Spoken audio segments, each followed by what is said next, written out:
ರಾಹುಲ್ ಗಾಂಧಿಯವರು ಬೆಳಗ್ಗೆ ಬೆಂಗಳೂರು ಏರ್ಪೋರ್ಟಿಗೆ ಬಂದು ಹೇಳಿದಾಗ ಜಾಸ್ತಿ ಟೈಮ್ ಇರಲಿಲ್ಲ, ತುಂಬ ಡಿಟೇಲಾಗಿ ಮೀಟಿಂಗ್ ಎಲ್ಲ ಮಾಡೋಕ್ಕಾಗಲಿಲ್ಲ. ಸ್ವಲ್ಪ ಹೊತ್ತು ತಾಜ್ ಹೋಟೆಲ್ನಲ್ಲಿ ಫ್ರೆಶ್ ಅಪ್ ಆಗಿ ನೇರವಾಗಿ ವಿಧಾನಸೌಧಕ್ಕೆ ಬಂದರು. ಆಮೇಲೆ ನಾಮಿನೇಷನ್ನು, ವಿಧಾನಸೌಧ ಒಂದು ರೌಂಡು ಸುತ್ತಾಡಿದ್ದು ಎಲ್ಲ ಆಯಿತು. ವಾಪಸ್ ತಾಜ್ ಹೋಟೆಲ್ಗೆ ಹೋದ್ರಲ್ಲ, ಅಲ್ಲಿ ಊಟದ ಸಮಯದಲ್ಲಿ ರಾಜ್ಯದಲ್ಲಿ ಸಚಿವ ಸಂಪುಟ ರಚನೆಯ ನಂತರ ಏನೇನು ಆಯಿತು, ಏನೇನು ಆಗ್ತಾ ಇದೆ ಅನ್ನೋದನ್ನು ಚರ್ಚೆ ಮಾಡುವಷ್ಟು ಸಮಯ ಇತ್ತು. ಅವ್ರ ಜೊತೆಗೆ ಯಾರ್ಯಾರಿದ್ರು? ರಾಹುಲ್ ಗಾಂಧಿ ಅವ್ರ ಜೊತೆ ಸಿದ್ದರಾಮಯ್ಯನವರು, K J George, B K Hariprasad, K H Muniyappa, K C Venugopal, D K Shivakumar, Mallikarjuna Kharge, doctor G Parameshwar, M B Patil ಇವರೆಲ್ಲರೂ ಇದ್ದರು. ಅಲ್ಲಿ ಇಂಥದ್ದೊಂದು ಸಿಚುವೇಶನ್ ಆಗಿದೆ. ರಾಮಲಿಂಗಾರೆಡ್ಡಿ ಅವರು ಬೇಜಾರು ಮಾಡಿಕೊಂಡು ರಾಜೀನಾಮೆ ಪತ್ರ ಕೊಟ್ಟು ಫೋನ್ ಸ್ವಿಚ್ ಆಫ್ ಮಾಡ್ಕೊಂಡು ಎಲ್ಲ ಹೋಗಿಬಿಟ್ಟಿದ್ದಾರೆ. ಏನು ಮಾಡೋದು ಅಂತ ಚರ್ಚೆಗೆ ಬಂದಿದೆ.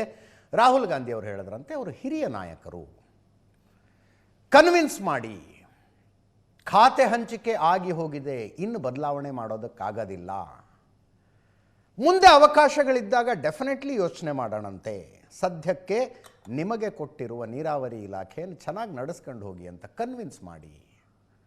ಹಿರಿಯ ನಾಯಕರೆಲ್ಲ ಹೋಗಿ ಅವ್ರನ್ನ ಕನ್ವಿನ್ಸ್ ಮಾಡಿ. ಥಟ್ಟಂತ ರಾಜೀನಾಮೆ ಅಂಗೀಕರಿಸಿ ಬಿಟ್ಟರೆ ರಾಂಗ್ ಮೆಸೇಜ್ ಹೋಗುತ್ತೆ.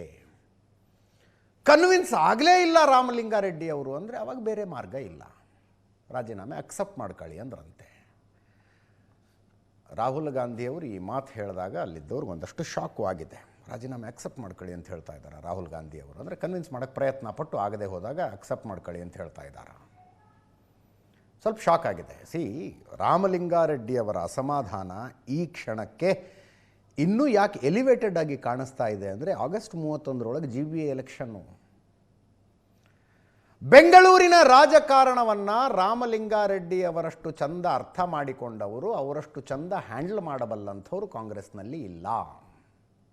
ಬೆಂಗಳೂರಿನಲ್ಲಿ ಲೀಡರ್ಸ್ ಇದ್ದಾರೆ, ಬಟ್ ಬೆಂಗಳೂರಿನ ಪ್ರತಿ ಕ್ಷೇತ್ರದ ನಾಡಿ ಮಿಡಿತವನ್ನು ಅರ್ಥ ಮಾಡಿಕೊಂಡವರು, ಕಾರ್ಯಕರ್ತರುಗಳನ್ನು ಅರ್ಥ ಮಾಡಿಕೊಂಡ ಲೀಡರ್ಸ್ ಇಲ್ಲ ಇಲ್ಲಿ. ರಾಮಲಿಂಗಾರೆಡ್ಡಿಯವರ ದೊಡ್ಡ ಸ್ಟ್ರೆಂಗ್ತ್ ಅದು. GBA ಚುನಾವಣೆಯನ್ನು ಕಾಂಗ್ರೆಸ್ ಎದುರಿಸುವುದು ರಾಮಲಿಂಗಾರೆಡ್ಡಿಯವರ ಶಕ್ತಿಯನ್ನು ಬಂಡವಾಳವಾಗಿಟ್ಟುಕೊಂಡು. ಸಾಧ್ಯ ಆದಷ್ಟು ಮ್ಯಾಕ್ಸಿಮಮ್ ಟ್ರೈ ಮಾಡಿ ಕನ್ವಿನ್ಸ್ ಮಾಡೋದಕ್ಕೆ ಅಂತ ರಾಹುಲ್ ಗಾಂಧಿ ಅವರು ಹೇಳಿದಾರಂತೆ. ಅಲ್ಲೇ ಕೆ ಎಚ್ ಮುನಿಯಪ್ಪನವ್ರದ್ದು ವಿಷಯ ಬಂದಿದೆ. ಕೆ ಎಚ್ ಮುನಿಯಪ್ಪನವ್ರಿಗೆ ಹೇಳಿದ್ದಾರೆ, ಪಕ್ಷ ಸಾಕಷ್ಟು ಅವಕಾಶ ಕೊಟ್ಟಿದೆ, ಇನ್ನೊಂದು ಅವಕಾಶ, ಮತ್ತೆ ಅದೇ ಖಾತೆಯಲ್ಲಿ ಮುಂದುವರಿತಾ ಇದ್ದೀರಿ, ಮುಂದುವರಿಸ್ಕೊಂಡು ಹೋಗಿ, ಎಲ್ಲ ಒಳ್ಳೆಯದಾಗತ್ತೆ ಅಂದ್ರಂತೆ. ಅಷ್ಟಕ್ಕೆ ಕೆ ಎಚ್ ಮುನಿಯಪ್ಪನವರು ಖುಷಿಯಾಗಿದ್ದಾರೆ. ಮಲ್ಲಿಕಾರ್ಜುನ ಖರ್ಗೆ ಅವರಂತೂ ಮೊದಲೇ ಹೇಳಿಬಿಟ್ಟಿದ್ರು, ಈ ವಿಷಯ ಮುಖ್ಯಮಂತ್ರಿಗಳಿಗೆ ಸಂಬಂಧಿಸಿದ್ದು, ನಾನು ಇದಕ್ಕೆ ಉತ್ತರ ಕೊಡೋದಿಲ್ಲ ಅಂತ. ರಾಮಲಿಂಗಾರೆಡ್ಡಿ ಅವರ ಅಸಮಾಧಾನದ ಪ್ರಶ್ನೆ ಕೇಳಿದಾಗ ಅದೊಂದು ಸಲ ಕೇಳಿಸ್ಕೊಳ್ಳಿ. ಮೊದಲೇ ಹೇಳಿದ್ರು ಅವರು.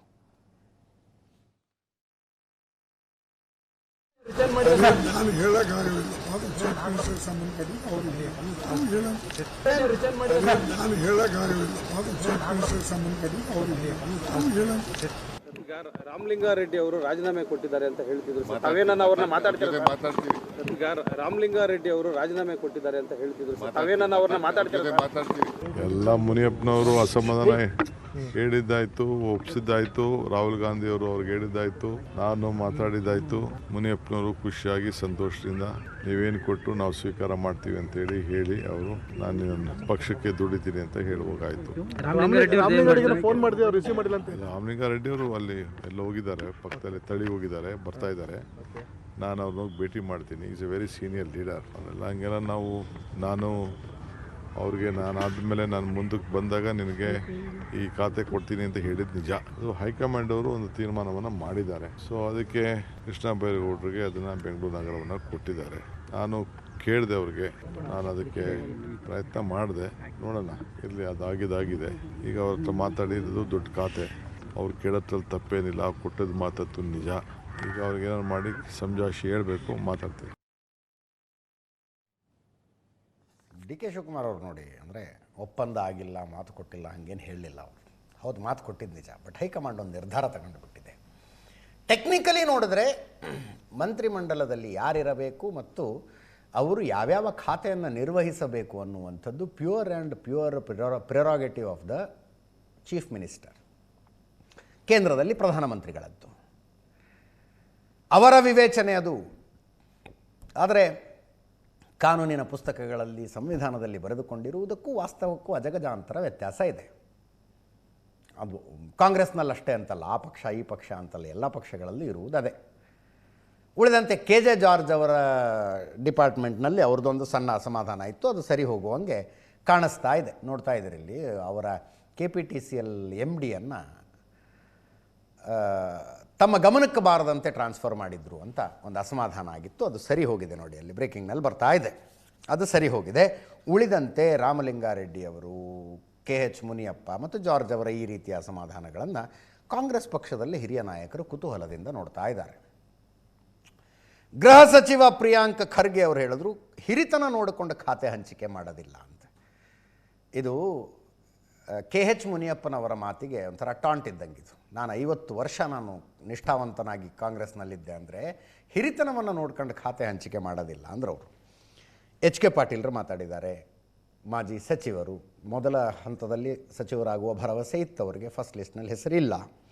ಸತೀಶ್ ಜಾರಕಿಹೊಳಿ ಅವರು ಮಾತಾಡಿದ್ದಾರೆ. ಸತೀಶ್ ಜಾರಕಿಹೊಳಿ ಅವರು ಹೇಳಿದ್ರು, ನನಗೇನು ಅಸಮಾಧಾನವೂ ಇಲ್ಲ, ಬೇಸರನೂ ಇಲ್ಲ, ಖುಷಿನೂ ಇಲ್ಲ ಅಂದಿದ್ದಾರೆ ಅವರು. ಸತೀಶ್ ಜಾರಕಿಹೊಳಿ ಅವರಿಗೆ ಪೊಲಿಟಿಕಲಿ ಒಂದು ಸೆಟ್ ಬ್ಯಾಕ್ ಆಗಿದೆ, ಅದು ಅವ್ರಿಗೆ ಫೀಲು ಆಗ್ತಾ ಇದೆ.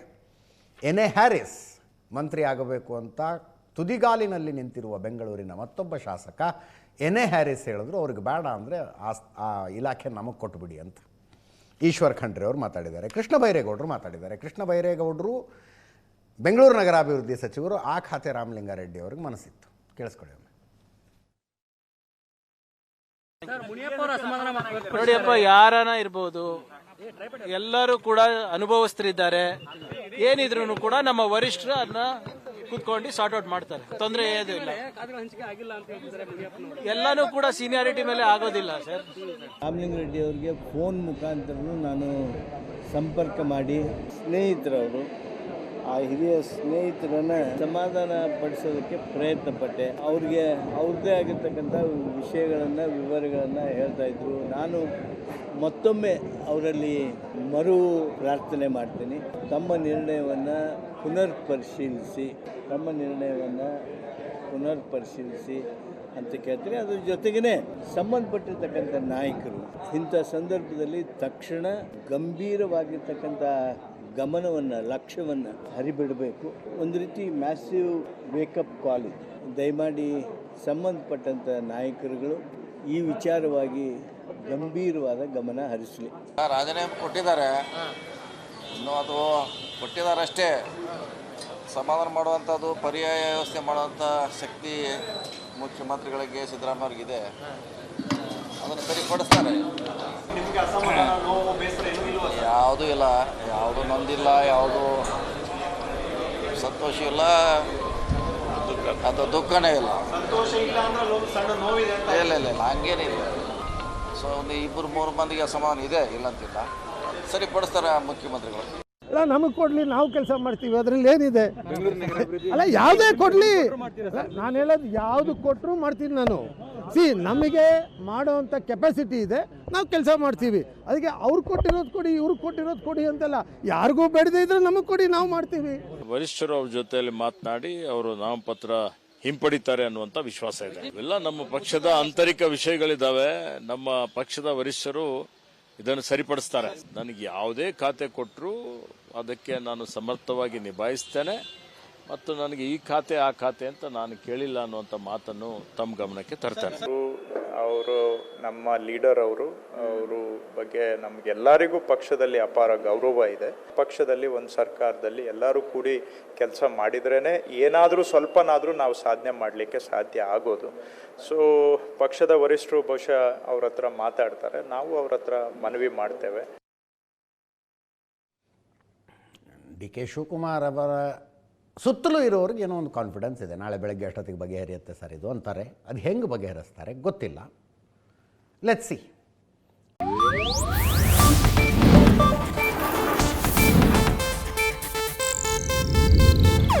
ಇದು ಏಷ್ಯಾನೆಟ್ ನ್ಯೂಸ್ ನೆಟ್ವರ್ಕ್ ಪ್ರಸ್ತುತಿ.